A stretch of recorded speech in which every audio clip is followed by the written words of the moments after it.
In 1968, a small black and white horror film shocked audiences across America.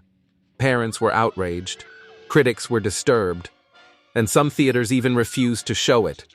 But what most people still don't realize, this film didn't just scare people, it showed violence in a way horror had never dared before.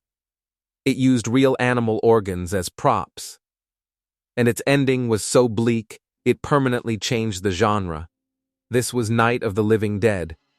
And here are 15 shocking facts you probably never knew. But before we dive into the facts, it's important to understand just how unlikely this film's success really was. Released in 1968 with no major studio backing and filmed on a modest budget in rural Pennsylvania, Night of the Living Dead wasn't expected to make history. Yet somehow, this small independent horror project would go on to redefine fear for an entire generation. And the story behind it is just as unsettling as what appears on screen. Now let's get in with number 15. The film was never meant to be this violent. When Night of the Living Dead was first being developed, it wasn't intended to shock audiences the way it ultimately did. In fact, horror films of the early 1960s were still relatively restrained. Violence was often implied rather than shown, and graphic imagery rarely appeared on screen. But director George Romero had a different vision. He wanted the horror to feel immediate, uncomfortable, and disturbingly real. So instead of cutting away from the brutality, he showed it. Flesh being torn, blood smeared across faces, desperate struggles that felt almost documentary-like in their rawness. Audiences in 1968 were not prepared for this level of realism.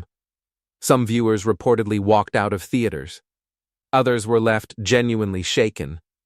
This low-budget independent film didn't just scare people, it permanently changed what horror cinema was allowed to show. Number 14. The film accidentally fell into the public domain. Despite its massive cultural impact, Night of the Living Dead was never properly copyrighted when it was released. Originally, the film carried a different title during production. But when the name was changed just before distribution, the copyright notice was mistakenly removed from the final print. And under U.S. law at the time, that single missing notice meant the film instantly entered the public domain. That meant anyone could duplicate it, distribute it, or broadcast it without paying the filmmakers. As the movie became a worldwide phenomenon, the creators saw very little financial return from its success. In a twist of irony, one of the most influential horror films ever made became free for the world to copy because of a simple technical mistake. Number 13. The casting almost looked completely different. One of the most groundbreaking elements of Night of the Living Dead was the casting of Duane Jones as Ben, the film's lead survivor. But originally, the role wasn't written with him in mind. In fact, Romero and his team were simply searching for the best actor available, regardless of race. Duane Jones impressed them immediately with his professionalism, presence, and calm authority on screen. And Romero made a decision that would unknowingly give the film deeper cultural impact. In 1968, casting a black actor as the intelligent, capable hero of a horror film was almost unheard of. Romero later stated that the script was never rewritten to reflect race. The performance alone shaped the character. But audiences watching during a turbulent time in American history couldn't ignore the powerful symbolism. What began as a simple casting choice became one of the film's most quietly revolutionary decisions. Number 12. The ending was more political than you think. When audiences first saw the final moments of Night of the Living Dead, many were shocked, not just by the violence, but by what it seemed to represent. After surviving the night, Ben is mistaken for one of the undead and shot by a posse of armed men. His body is then dragged away with meat hooks and burned alongside the other corpses. Romero later claimed that the ending wasn't written as a political statement. But in 1968, a year marked by civil unrest, assassinations, and racial tension, the imagery was impossible to ignore. A black man, calm and capable throughout the film, gunned down by armed white men. The stark documentary-style still photographs that follow only made the scene feel more real. Whether intentional or not, the ending transformed the film from simple horror into something far more unsettling. It wasn't just terrifying, it felt disturbingly reflective of its time. Number 11. The gore included real animal organs. One of the most disturbing elements of Night of the Living Dead wasn't just the violence, it was how realistic it looked. And that realism came from an unusual decision behind the scenes. Working with a very limited budget, the filmmakers couldn't afford expensive special effects. So instead of using elaborate props, they sourced real animal organs from a local butcher. During the infamous flesh-eating scene, the cast was actually handling and tearing into real roasted entrails. Chocolate syrup was used for blood, but the texture, the weight, and the appearance of the organs were completely authentic. For audiences in 1968, this level of graphic detail was shocking, especially in a black and white film where the imagination filled in the rest. What looked like clever movie magic was, in reality, something far more visceral, and it helped cement the film's reputation as one of the most unsettling horror experiences of its time. Number 10. It was made on a tiny budget. Despite becoming one of the most influential horror films of all time, Night of the Living Dead was made for an estimated budget of just around $114,000. That may sound modest today, but even in 1968, it was considered extremely low for a feature film. The cast and crew were largely friends and local talent. Equipment was borrowed. Locations were limited. And many of the actors even invested their own money to help complete the production. The filmmakers had to rely on creativity rather than resources, and in doing so, they proved something powerful. Atmosphere, tension, and storytelling matter far more than budget. What began as a small independent experiment would go on to reshape the entire horror industry. Number 9.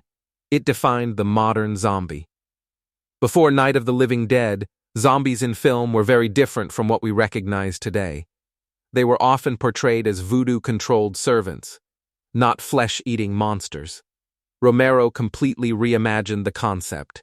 His undead were slow, relentless, and driven by a single terrifying instinct to feed on the living. He also introduced the idea that the dead could only be stopped by destroying the brain. That simple rule would go on to become a defining feature of zombie mythology for decades. From The Walking Dead to countless video games and modern horror films, the blueprint traces directly back to 1968. Without this film, the zombie genre as we know it today might not even exist. What started as a low-budget experiment ended up creating an entirely new horror archetype. Number 8. It shocked censors and parents.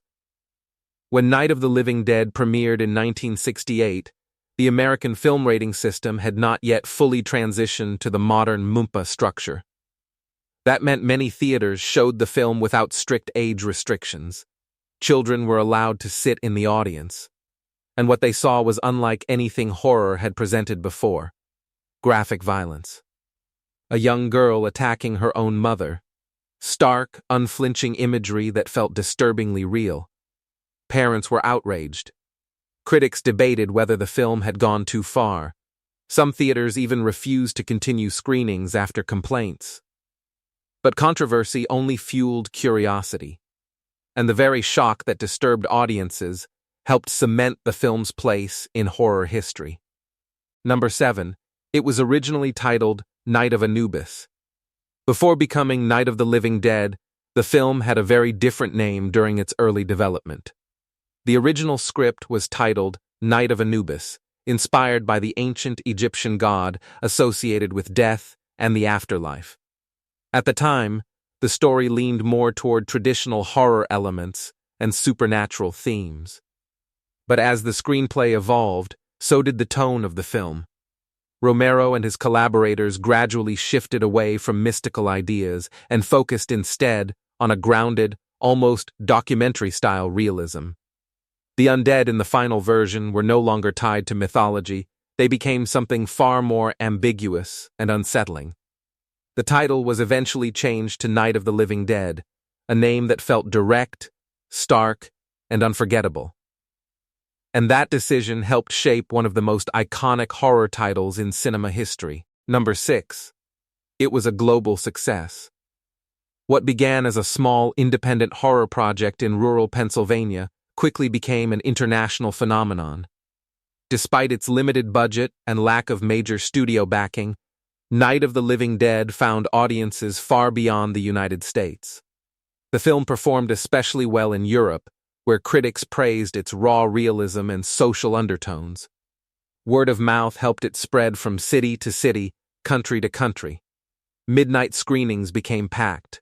Drive-in theaters played it repeatedly. And audiences kept coming back, drawn by its unsettling atmosphere and shocking imagery. Ironically, because the film fell into the public domain, it was distributed widely without financial control. While the creators saw limited profits, the film's influence expanded across the globe. What started as a local production became one of the most widely seen horror films in history. Number 5. It became a critical darling. When Night of the Living Dead was first released, reactions were mixed. Some critics were disturbed by its graphic violence and bleak tone, but as time passed, something unexpected happened. Film scholars and reviewers began to reassess it. They saw beyond the horror and recognized its bold storytelling, social commentary, and innovative filmmaking.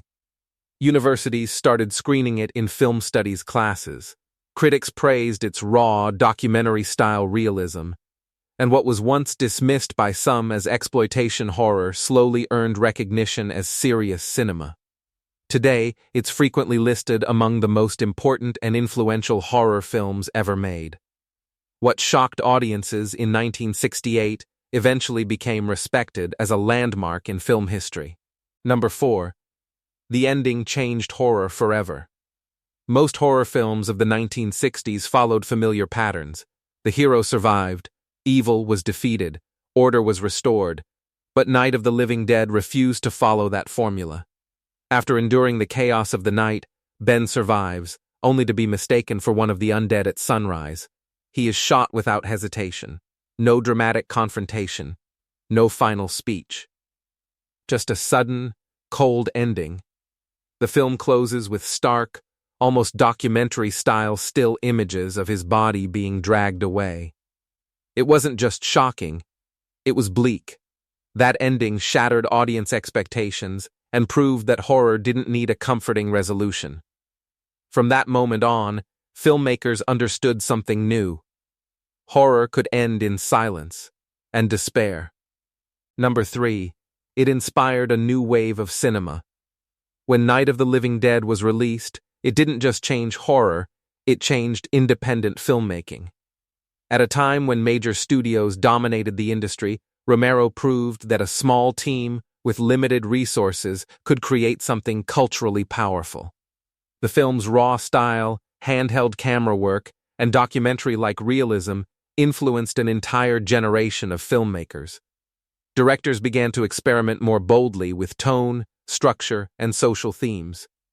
It showed that horror could be intelligent, political, personal. In the decades that followed, countless independent horror films borrowed from its formula, stripped-down settings, grounded performances, and bleak endings. From underground cinema to mainstream blockbusters, the ripple effect of this film is impossible to ignore. What started as a regional production became a blueprint for modern genre filmmaking. Number 2. The most ironically tragic detail. When Night of the Living Dead was released in 1968, America was going through a period of intense social and political unrest. Just months before the film's premiere, civil rights leader Martin Luther King Jr. had been assassinated. Tensions were high. The country was divided. And then audiences watched as a calm, intelligent black protagonist survives an entire night of horror, only to be shot by a white posse at sunrise. Romero insisted the casting and ending were not written as political statements. But the timing of the film's release made the imagery impossible to separate from reality. The grainy documentary-style still images that close the film resemble real news photographs of the era. For many viewers, the horror didn't feel fictional. It felt painfully real. And that unintended symbolism became one of the most haunting aspects of the film's legacy. Number 1. The film changed horror without ever saying the word zombie. Really be scared here. It may be hard to believe today, but in Night of the Living Dead, the word zombie is never actually used. Throughout the entire film, the undead are referred to simply as ghouls. Romero wasn't trying to redefine zombie mythology, he was telling a survival story. Yet unknowingly, he created the blueprint for what the modern world would come to recognize as zombies. Slow-moving, flesh-eating, destroyed only by a shot to the head. These rules became the foundation for decades of horror storytelling.